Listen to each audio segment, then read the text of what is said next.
There are a lot of classic gaming titles that have been dropped out of time for a while now. One of the most prominent franchises to fall into this category was the Bomberman games, a series of strategic action puzzle games about dropping bombs on the field, breaking objects, and praying that your own wildfire doesn't hit you. Oh, what a world! It's strange how obscure the Bomberman series became since, unlike Banjo, which is a famous classic series that only spawned a few games, this series has a lot, and I mean a lot of games that span across multiple platforms.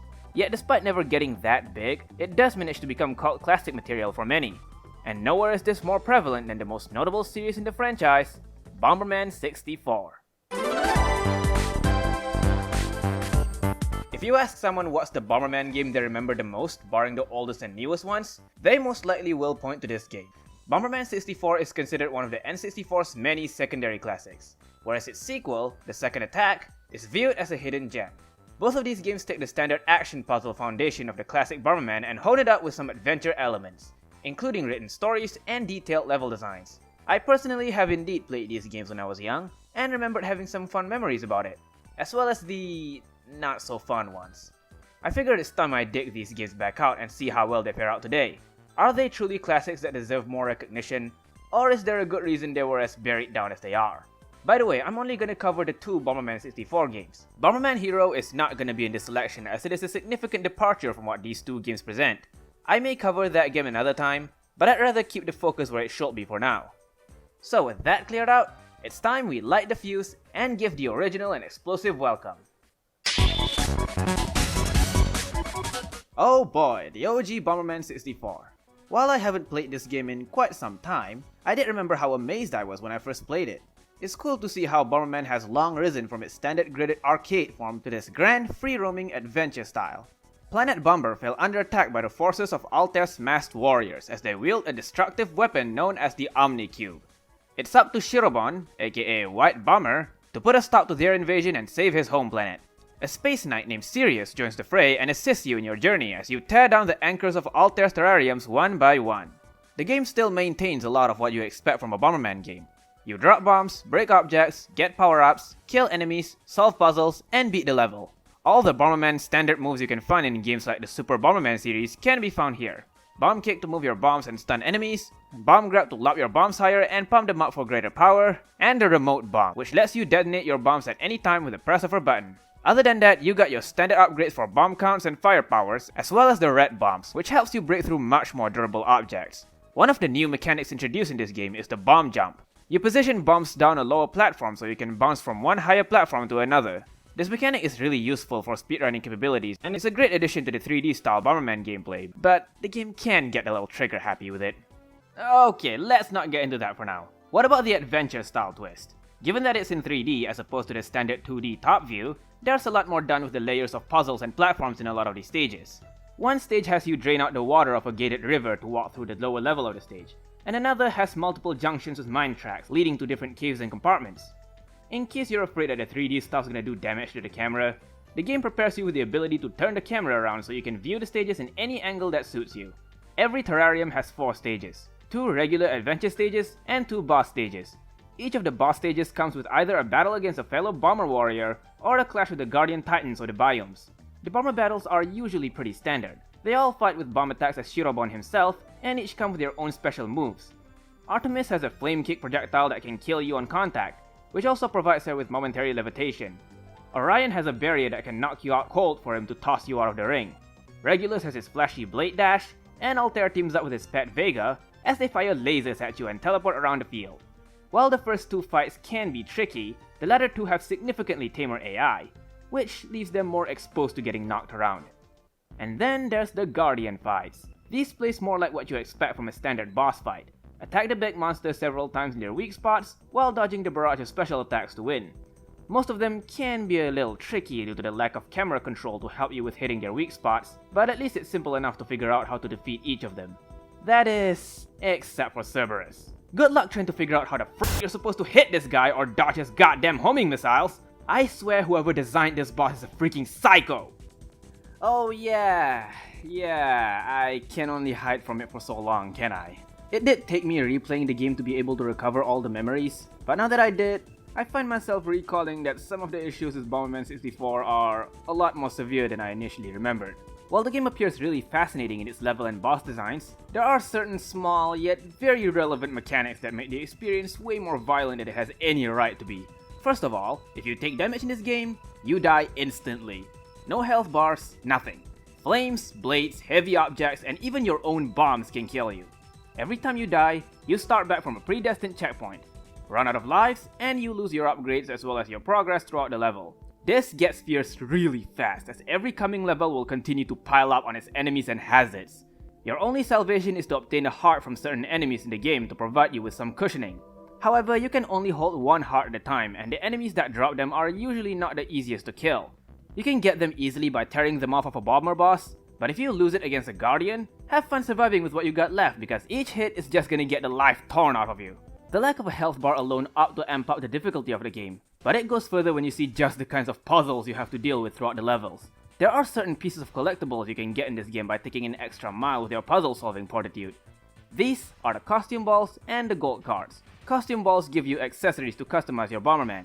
They're hidden across the stages in some extremely meticulous spots. The costumes you add to your Bomberman can be seen in battle modes, which does add an extra layer of creativity and bragging rights, if that's your fancy. But then there's the gold cards. These may seem like fancy trophies at first, but if you want to beat the game in its entirety, you will need these. In order to get the cards in the levels, you can't expect them to just roll in front of you with a red carpet. You gotta dig deep, which means finding secret areas and even perform the advanced bomb jumping. I mentioned before that the bomb jumping can be a fun and helpful mechanic, but holy shit does the game smoke this mechanic like red ice. There are many instances where the game makes you build these ridiculous bomb bridges just to reach these godforsaken cards. Normally it won't be so bad, but there are bridges that require you to lob your bombs at really precise spots to make it work. Making continuous streaks of these absurdly precise bridges will get under your skin really fast. I mean, look at this. This is the first level of the game, and its hidden areas make you do this. Why can't you just put collectibles behind hidden walls like a normal game would? Why is it necessary to make these giant bomb drain just to get a single power-up? No other puzzle like it appears in the game, so it's really just a kick to your remote bombs for no rhyme or reason. And as if that's not enough, the boss fights take it to the next level. To get all 5 gold cards from each boss in the game, you have to follow certain conditions when fighting them. In the bomber's case, you have to hit them with many combinations of your bombs, and with the guardians, you have to destroy their body parts. All of this, and by following the target time required to beat them. You can only get all 5 cards at once in a boss fight, meaning if you miss even one single fight, you have to do it all again. This makes fights that should have been simple like Draco and Mantis way more irritating than normal. Granted, Leviathan and Hades are probably some of the easier bosses for you to flex on, but any sort of pain they relieve is thankfully nullified by our good friend Cerberus. Between the amount of homing missiles I gotta juggle, the fact that this damn thing doesn't ever stand still, his parts taking forever to break, and having to do all of this in only 100 seconds?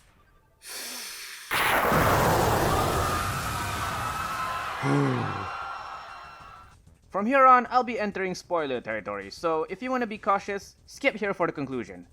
If you don't get all 100 gold cards when you reach Altair, you're greeted with a normal ending.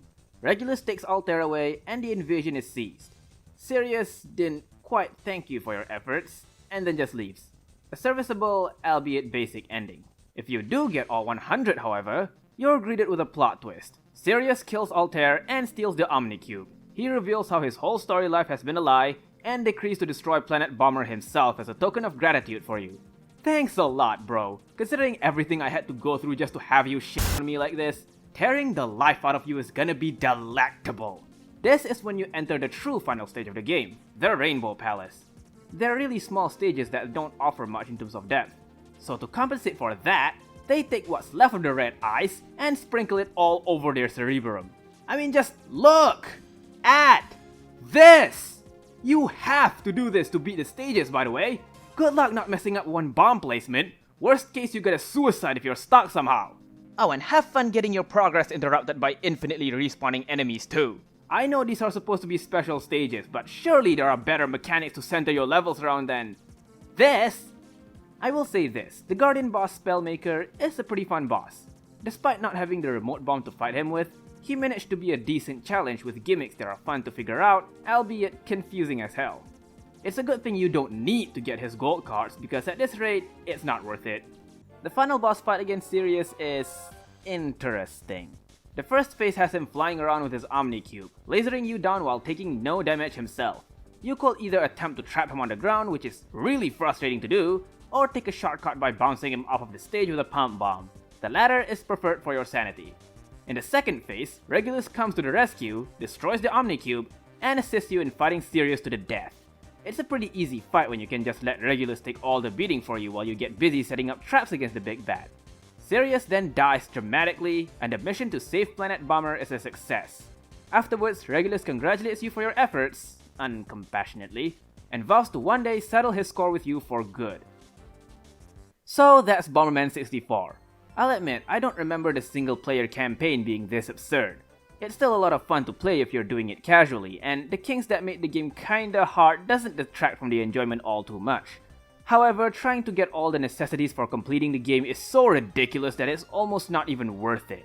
Getting all 120 gold cards will only grant you access to more costumes and cheats, though you're not gonna have much of a use for them really. The battle modes are still a lot of fun, but it's not as defined as some of the other battle modes seen in the past Bomberman games. If you know little about the Bomberman games and want to give one a shot, I say this is a decent pick as long as you're going for the casual play. However, unless you're a complete and utter masochist, do not try to go after the true ending. Under normal circumstances, it is not worth all the insane bomb bridges and obscure exploits. Stick with what's on the surface and savor it. Trust me, there's not much to regret.